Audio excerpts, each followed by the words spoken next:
Qu'ils entretiennent les routes, vous soignent à l'hôpital ou enseignent à vos enfants, les agents publics n'ont rien à vous vendre. Ils n'ont pas de version premium ou d'entrée de gamme à vous proposer selon que vous soyez riche ou pauvre. Ils sont là pour offrir à tous le même service et ainsi contribuer à faire vivre la devise républicaine « Liberté, égalité, fraternité ». La fonction publique n'est pas une entreprise comme une autre qui se développe là où il y a un marché, du pouvoir d'achat et des profits en perspective. Or, depuis des décennies, force est de constater que pour les gouvernements successifs, rien à vendre rime avec absence de valeur. Aux yeux des ultralibéraux, une activité qui ne dégage pas de profit est une activité coûteuse. Et qu'est-ce qu'on fait avec les coûts dans le petit manuel ultralibéral décliné au public? On taille dedans. Depuis janvier 2000, avec le blocage du point d'indice, les agents publics ont perdu plus de 30% de pouvoir d'achat. Depuis 2000, en l'absence de revalorisation, la grille indiciaire se tasse vers le SMIC, les notions de carrière et d'avancement se dissolvent dans une mer sans vent ni courant. En plus de cette perte de pouvoir d'achat, être malade est dorénavant pénalisé.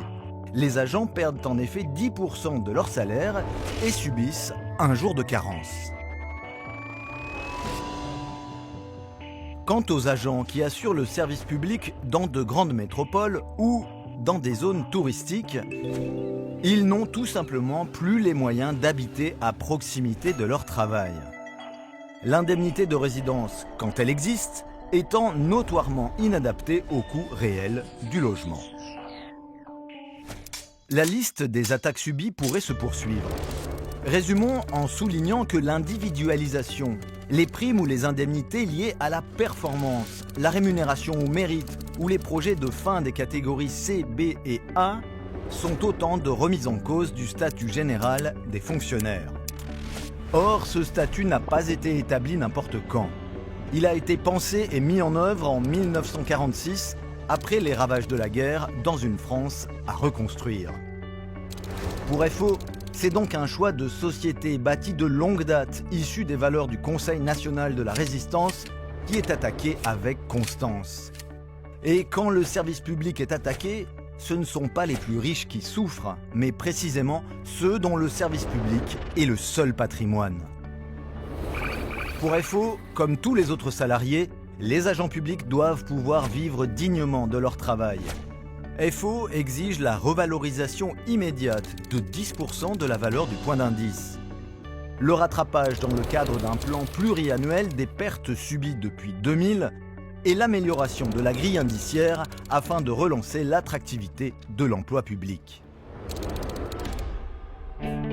On ne peut pas, à chaque crise, faire l'éloge des agents publics, puis, une fois la crise passée, les réduire à un coût ou à une dépense.